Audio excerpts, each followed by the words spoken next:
Hey guys, welcome back to my channel. Today I'm going to talk to you guys about my postpartum experience.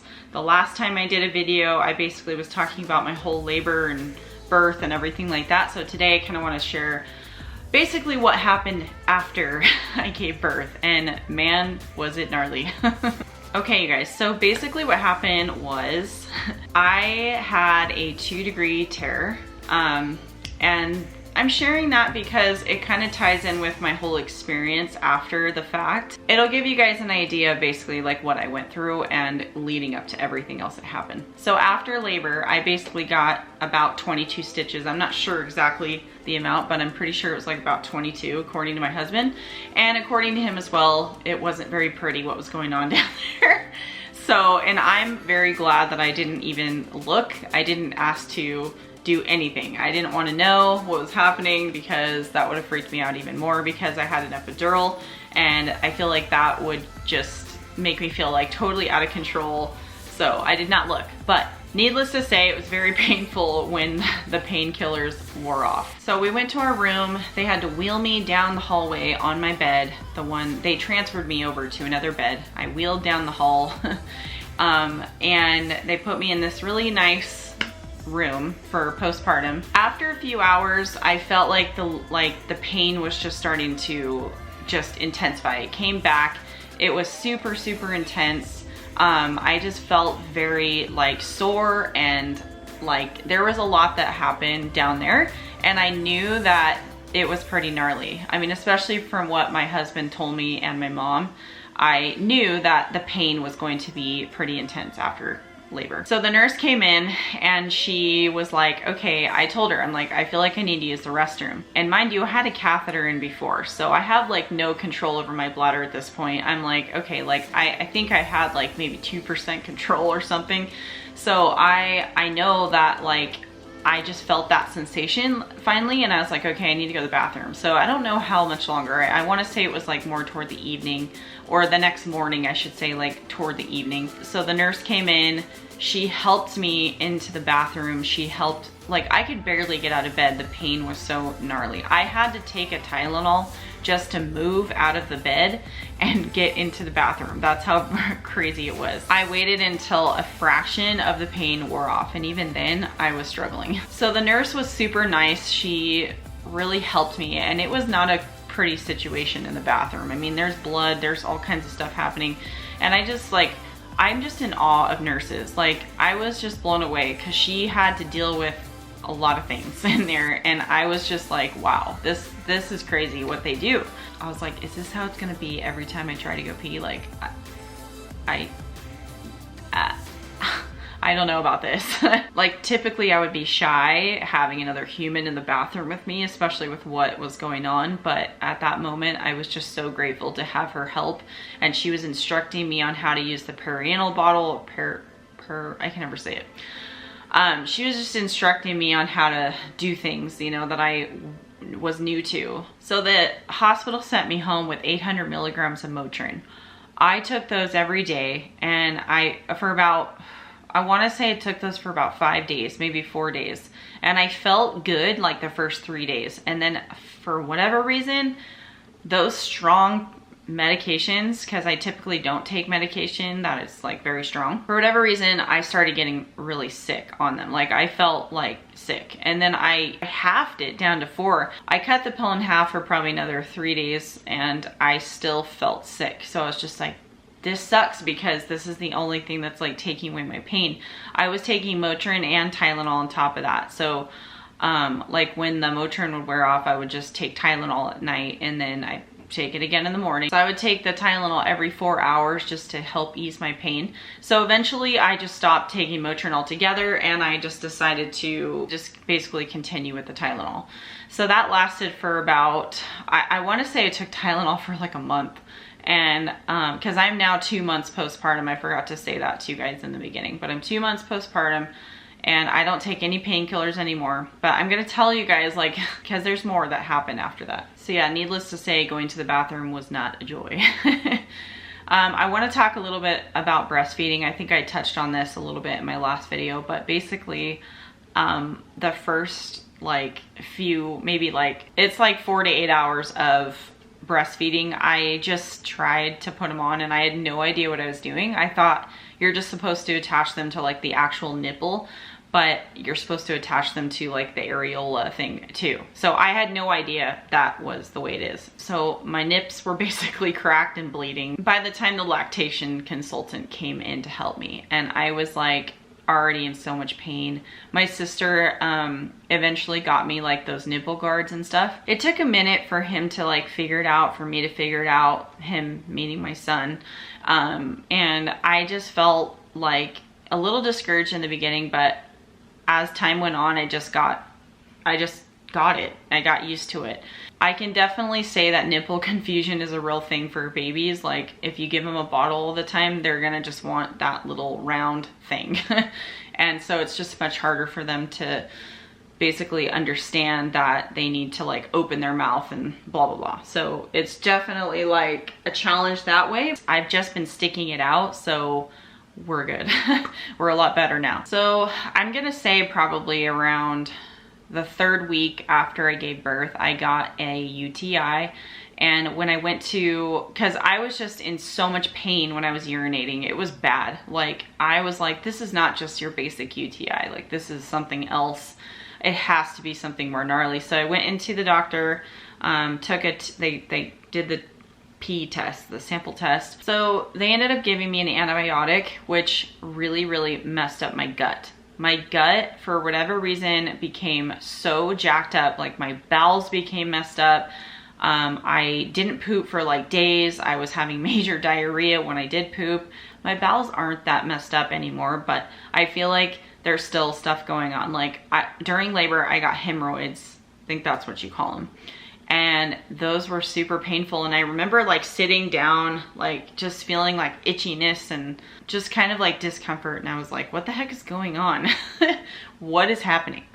And then I just kind of like Googled it and I figured it out. Like basically I was pushing really hard because I had an epidural, which is why I tore, I'm sure, and which is why I had the hemorrhoid. So having the antibiotic that they gave me, I'm pretty sure it led to a rash, which I still have. And it is a rash that is super annoying and I don't understand like what it is. And I honestly have been so lazy. I haven't gone to the doctor for it because I'm afraid they're just gonna give me another antibiotic and I don't want that. So I'm just kind of waiting for my body to like run its course, but I don't know if it's ever gonna go away.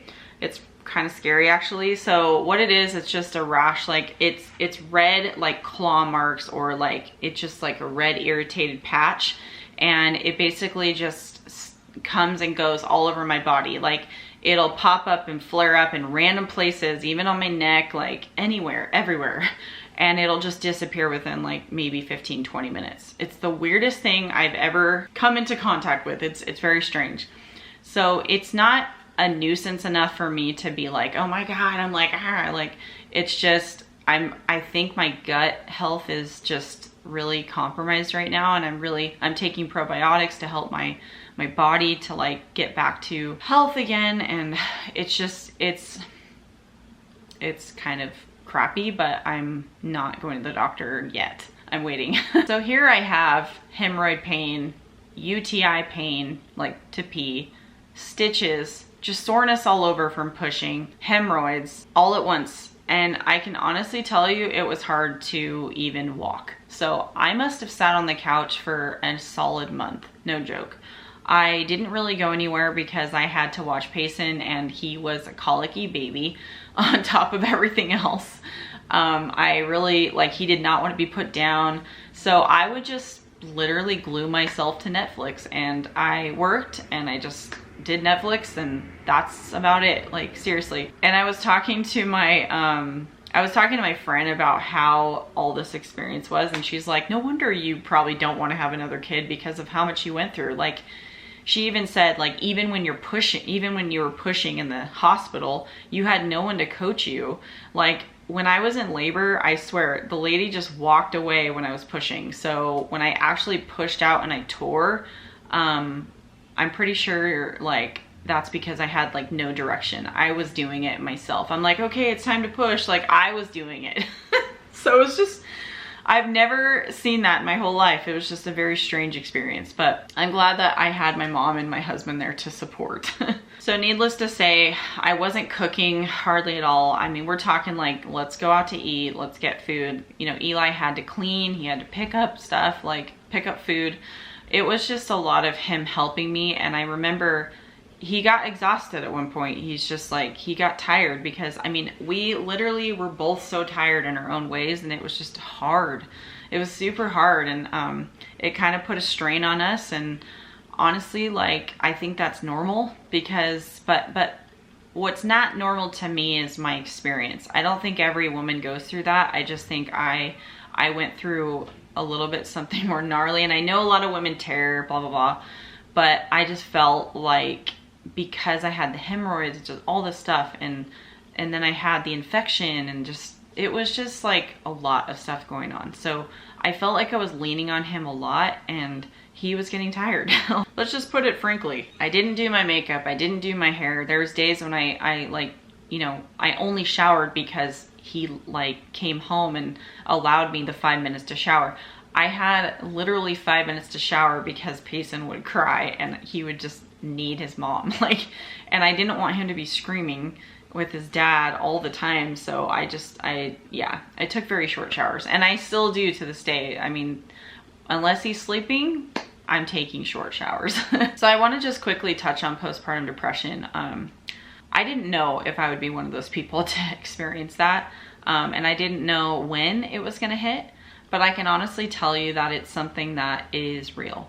And it's something that is hard and challenging because your hormones are going ape, and you don't understand like why you're pissed off one day or super emotional. Like, I could cry in a whim. The intensity of my postpartum depression was probably like on a scale from when my baby's screaming right now. On a scale of 1 to 10, I'd say my postpartum depression was around a 7.5. And it was like, okay, I need to put on makeup. I need to like get myself out of this funk. Like, I can't just sit here and watch like TV all the time for the rest of my life. I felt like my life was over. I'm just like, this is crazy. So I had asked Eli like, hey, let's go out on like little driving trips, you know, stuff like that. But we couldn't go that far because he would be screaming and it would just be crazy. So basically I would just, you know, just do little things for myself, like just kind of get more busy. And I started to do more walking out in the sun. I started to just go like to quick Starbucks trips because I knew if in a long drive-through line, he would be upset. I tried to avoid long drive-throughs because I knew Payson would probably start crying and it would just make me sad that I couldn't hold him. So I just avoided that. But I did the shortest drive-throughs you can imagine. Like anywhere that was short, I was like, okay, I'm going through there. So then I just go right back home. But it was these little steps that got me to feeling myself again. I had gained 200 pounds in my pregnancy, and I'm down to like 174 or something like that. So I still have a long way to go. I weighed 145 before I got pregnant. So I've got a whopping like few pounds to lose. So yeah, I would just take like little trips to the store, what have you. It's hard not to feel super alone during postpartum because you don't have like, you just feel very alone because you're not really like around people. You're kind of like secluded. You're just hanging out by yourself. One week my husband had work in California, Costa Mesa, and I went with him because I begged him. I begged and pleaded. I'm like, I gotta get out of here. Like, please take me with you. So I ended up going. Unfortunately, I couldn't see my family because a lot of them were sick at that time. So I just stayed in the hotel, and then I would take Payson like out to Starbucks, or just we'd go like find food or whatever. But most of the time I was in the hotel. We went to downtown Disney like once. And these little things, you guys, really, really do help. They're huge for when you are feeling like alone and you just feel like you're just in this box, you know, in your house, and it's just really, really good to do it. To wrap the video up, I want to say something to you guys, okay? If you are in this season of postpartum depression, or you're postpartum, whatever, and you're watching this video, like, just know, please understand that you're gonna have days where you feel like you're losing it, okay? You're gonna have those days where you feel like you're just exhausted and you feel like kind of resentful toward your buddy, your partner, whoever you're with, and you're gonna feel like alone. I mean, it's just natural, but it's up to you to get out of the house. It's up to you to like make a list of the person that you were before the baby. Things that you like to do is what I'm trying to say. Like, did you like to get coffee? Did you like to go to Ulta? Did you like to go shopping? What are the things that you like to do? When your partner gets home, if you're not a single mom, ask him if he can take the baby for just a short time, if that's even possible. Leave him a bottle, pump, do whatever you gotta do. Go do that thing that you love. Do it in small steps, because I guarantee you over time, you're gonna eventually become like, you're gonna feel like yourself again. But just know that it's okay to feel like the struggle, and it's going to be hard, but you can do it. You can get through it, and I believe in you. It's basically survival, okay? That's what it is. And if you want to, if you don't want to leave the house, if you're not in a condition where you feel like you can leave, start listening to podcasts, read a book, read or listen to a book online. Start looking at YouTube videos of how other moms got through postpartum and things they did to help themselves. Work out. Like, working out is huge, and I'm almost there. I'm still recovering, honestly, even 2 months after my birth. I still have pain. It still feels like I have a UTI. I mean, my body is pretty wrecked from my labor, but I definitely plan on working out to lose that extra body weight and just to feel good, like to get those endorphins going and all that. So I highly recommend you guys start a workout plan, whether that be in an app, a YouTube video, whatever. Just something that you can have for yourself. Like for me, I plan on not going to the gym. I'm just gonna basically work out from home when I can, like when he's asleep or whatever. So lastly, just remember, you're not alone. And thank you guys so much for listening to my postpartum journey. It's definitely been a journey, and I am very glad that I'm coming out of that crazy, hard, painful season. Like, can I just say, I am so thankful that I'm coming out of that. And if you guys like this video, or if it was helpful at all, give it a thumbs up, and please subscribe to my channel for more videos in the future. Thank you guys so much for watching, and I'll talk to you next time. Bye.